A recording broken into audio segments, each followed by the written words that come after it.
welcome to Mums at the Table. It's good to have you with us. I'm Rachel. And I'm Shona. Now, coming up today, we've got Colette. She'll be chatting wellbeing with Fiona, and Gia and her kids will be in the kitchen as well, so that will be good. But something that's a little bit awkward to talk about, because I guess in these circumstances we haven't had the opportunity to plan forward to do something, but we've got some long weekends, public holidays coming up. How do you then prepare for that in the current scenario?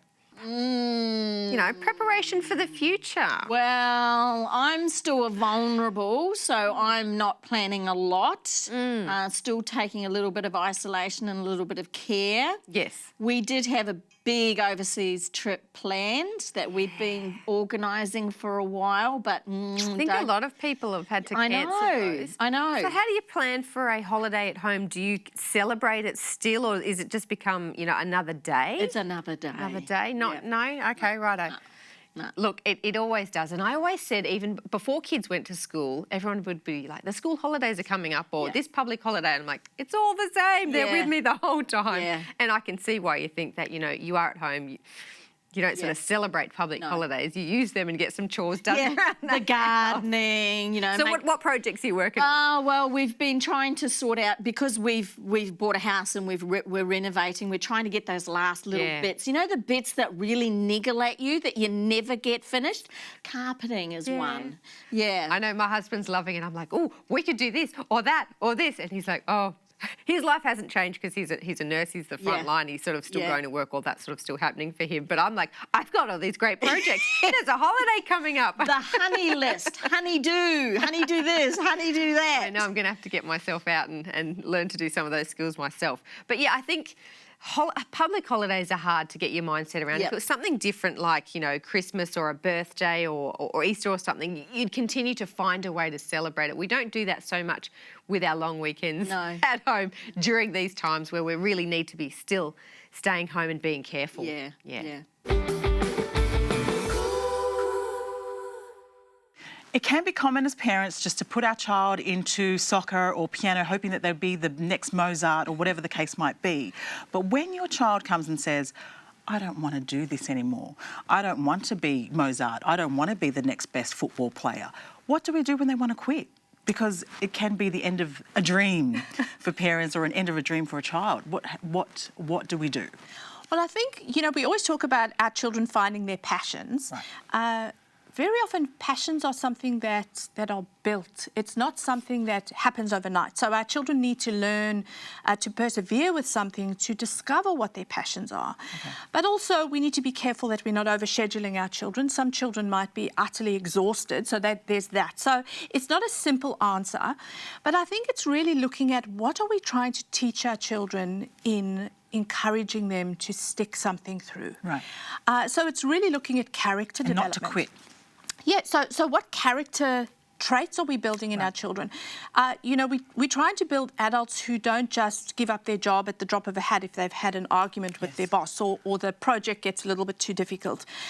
We need to be teaching our children resilience, and resilience is sticking through when things are hard. Right. And sometimes when you're a little bit bored or your team's not winning, those are the times kids will say, well, I'm done, my team's just not at the top of the ladder. And so it's encouraging. I've had to do this in my own home, where I've had to say to my kids, you know what, none of your friends feel like sticking it through either, but you've all committed. Commitment means we stick it through to the end of the season at least. Yes. And then we can revisit it at the end of the season and make a decision. I like that you say that, because I do have a good friend who recently got her child to complete something that she didn't want to complete. She wanted to change, she wanted to go from jiu-jitsu to dancing.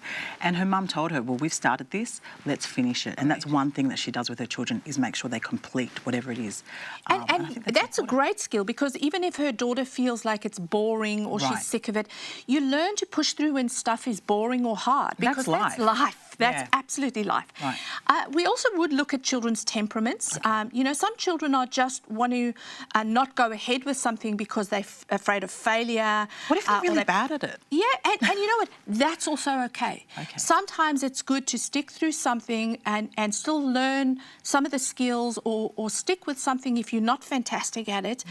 You might then change at the end of the season, but you don't just give up because you can't do something. Right. I think it's also important, though, we might just check for some children, if they're continually is saying, I want to stop, we might investigate. So perhaps attend a practice and see, is there bullying going on, or is the coach yelling a whole lot?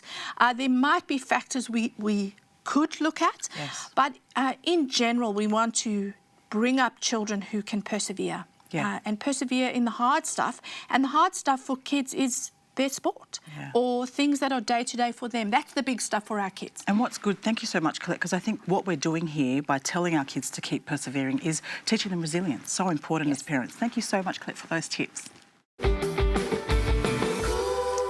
Okay, so we've been going through a tough time with all the pandemics and the drought and the bushfires. It's been a big year. It's been a pretty horrific time in Australia recently. Yeah, we've been battered one thing after the other. After another.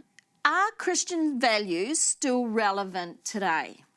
Is my question for you. I think as a Christian, it's probably very easy for me to say, yes, they've always been relevant, but I think to some people they haven't been relevant in times, and that's why they haven't sort of been interested in getting to know God, you know, going on that spiritual journey.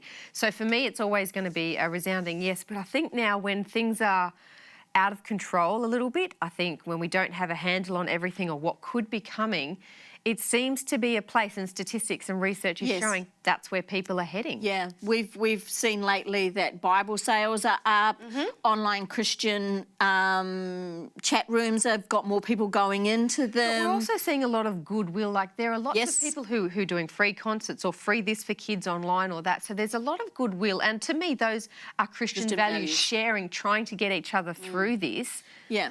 So what would be, you say that Christian values are important to you. Yeah. What would be your number one Christian value out of all of the ones that we know of? Oh, look, it's very easy for me to say love because I think love covers a lot of those things. You know, connection, integrity, honesty, sharing, all of those things can be covered in one word, which is genuine and utter love. Yeah. Yep. How do you feel about this? What are you seeing? Look, I'm pretty much the same as you. I think love is the one thing that we need to be sharing and receiving and getting and just spreading more out there. And we've seen that during these terrible times. Even our Prime Minister shared his spiritual values, I think, in a public announcement to everyone. He was sort of trying to encourage that and prayed for the country. Yes. And it was really lovely to see him in that humble position, don't you think? Yeah, I think prayer's really important as well, and praying for others. Yeah. Making sure that you're just not looking inward all the time, that you're actually reaching out to help others, pray for others, looking after others. I think, anything that's sort of making this world a better place, that's lifting other people up, you could easily put under the Christian values, and I think we need more of that than ever. Hello, my name's Olive. This is my brother Moses, and today we're going to make a flu bomb. Tank of rain, Mama. Oh, okay, I will take it away. So, nature's antibiotics. I'm sure you've heard it all before, but with the flu season in place and winter coming in, I think this is really good for every household to have, because it really, even if you do it every day during winter, for me, I think it will help fight things off. But what this flu bomb is basically ginger, which we've got here, ginger. We've got garlic, lots of onion. So ginger, onion and garlic, which is the main sort of ingredients. It is a bomb, so you're gonna smell, okay? So you don't want to be around people after it. And so the next thing we have is the lemon juice. Now inside this lemon juice, I have orange zest. It's good to put the zest in there because you've got the oil of the orange in there as well. Plus, if you put a little bit of orange juice, it'll sweeten it. So that's the lemon juice and the orange zest. So we've just added that in now. So there you go. Just squeeze some orange juice in there. Squeeze, squeeze, oh, as hard as you can. Okay, a bit more. There we go. Oh. I have a lecture. Can I have some? Can you have some? Yeah, go for it. So I've got some cayenne pepper. Now cayenne pepper is awesome for fighting things as well. Can I taste some of it after? Now, let me just disclaimer, this is not to, you're still going to take your meds, you're still going to go to the doctor if you're sick and stuff, but this is just to help you on a day-to-day basis to kick any viruses and stuff that are coming in just on a day-to-day basis to keep you healthy and boost your immune system. Now, this is honey. Now, honey... Put the honey. Yeah. Honey's great. Not only will it sweeten it a bit, but it's also got antibacterial of its own. And So, orange. there we go. We've done the orange. And all you have to do now is blend it, and then you can store it in the fridge, and I'll show you how we store it. Store it. Okay, you ready? Go. I want to taste it. You want to taste it? She said, can I get a cup out? This is going to be as tasty as a smoothie. It's going to be very... You can't have it straight, darling. You have to have it in warm water. Okay, so don't get a cup. You're not having this straight. Oh, it does smell nice with the zest in there. We're going to store it in a glass jar. Okay, a little bit came out there. I don't know what it was. It must have been the ginger, but that's fine. Now, if I had eucalyptus oil, I would put 2 drops in there, just 2 drops of eucalyptus oil. I don't have any on hand, so I'm just using whatever I've got on hand. Now, what we're going to do is we store that in the fridge, and then every day in some lukewarm water, like or a bit of boiling water and some cold water, then I put a teaspoon of that or a tablespoon of that, depending on how much you can bear, in the warm water and drink it during the day instead of a cup of tea. And that's going to boost your immune system. Are you ready to taste some? Yeah. Do you want to lick some of that? Sour. We'll see you guys next time. Say bye. Aw. And, you know, those values are relevant more than ever. That is all we have time for today, but please go love someone, put some, you know, encouragement into someone's life, and we will see you next week.